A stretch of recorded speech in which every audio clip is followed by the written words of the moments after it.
Hello, bonjour, je vais parler du prince Harry et du majordome de Diana. Donc le majordome qui s'était permis de faire des réflexions sur le prince Harry par rapport à ce qu'il avait écrit dans son livre. Il faut rappeler que Harry avait dit en fait qu'il s'était senti trahi parce que, surtout Diana, parce que le majordome avait vendu des secrets de celle-ci et certains bibelots qui lui avaient été offerts par celle-ci. Donc le majordome l'avait mal pris.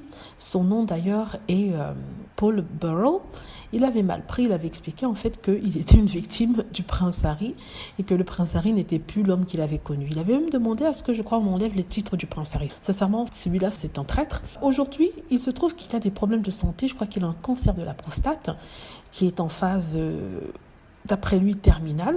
Comme nous sommes des êtres humains, en lui souhaitant un bon rétablissement. Et il dit en fait qu'il sent la fin proche et qu'il veut parler à William, au prince William et au prince Harry pour leur livrer des secrets. Donc, parlons de sa maladie, il dit ceci. Ma maladie a confirmé mon intention de dire aux garçons, avant qu'il ne soit trop tard, ce qu'ils devraient savoir. J'ai beaucoup de choses dont je n'ai jamais parlé. Et je pense que ce que j'ai à dire pourrait ramener les garçons ensemble, ce que Diana aurait désespérément voulu. Je ne leur dirai que la vérité, c'est tout. Je ne cherche rien en retour.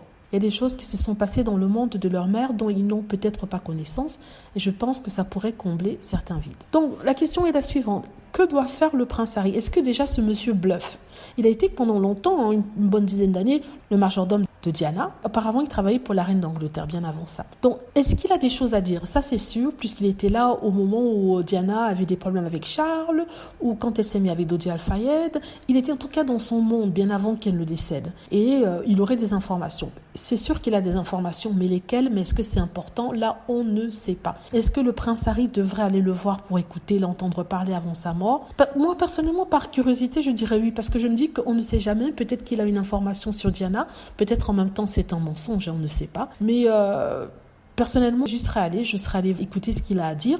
Pire des cas, il n'a rien à dire. De toute façon, il est d'après lui sur son lit de mort, donc peut-être qu'il a quelque chose à dire, peut-être qu'il a quelque chose à révéler. En ce qui concerne le prince William, ça je ne sais pas. Peut-être, je crois que William n'ira pas parce que ce serait trop problématique. Le prince Harry pourrait éventuellement aller lui rendre visite. Moi, je serais curieuse de savoir ce qu'il a à dire. Mais en même temps, il est un habitué des chaînes de télé anti-Harry et Meghan. Il a d'ailleurs porté des propos assez durs sur le prince Harry.